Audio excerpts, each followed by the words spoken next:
Notre sol nous nourrit. Notre sol permet le développement de la vie sur Terre. Notre sol permet de bâtir les maisons qui nous hébergent. Il est pourtant si mystérieux. Le connaître avec précision, c'est mon métier, l'étudier. Et en ce moment, mon attention se porte sur un type de sol bien précis, les sols argileux. Ces sols peuvent se modifier en fonction des variations hydriques d'un terrain. Lors des périodes de sécheresse, le déficit en eau entraîne un tassement irrégulier du sol en surface. On parle de retrait. Mais à l'inverse, un nouvel apport d'eau sur ces terrains produit un phénomène de gonflement.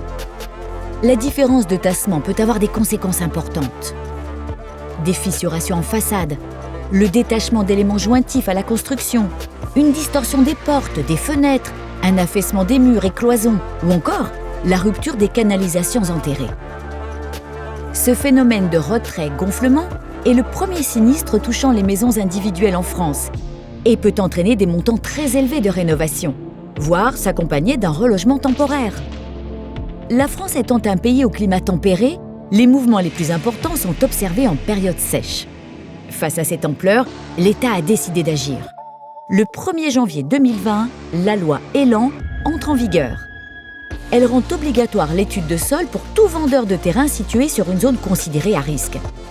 Une carte officielle répertorie les territoires concernés. Cette étude est composée de 2 phases importantes. Une phase principes généraux de construction qui précise le contexte géologique et géotechnique du projet immobilier. Elle permet de caractériser les risques majeurs et apporte les premiers éléments de réponse sur les principes généraux de la construction, notamment sur les fondations, les terrassements. Sur la base des conclusions de l'étude préalable G1, et le constructeur de la maison devra réaliser une étude géotechnique de conception, G2. Elle définit la conception des ouvrages géotechniques en les dimensionnant précisément et détermine les risques importants par une évaluation complète des sols. La loi Elan vise donc à diminuer les risques et à fournir plus de garanties pour l'acquéreur. Et nous, ingénieurs géotechniciens, sommes à vos côtés et en première ligne pour que nos constructions d'aujourd'hui résistent aux agitations climatiques de demain.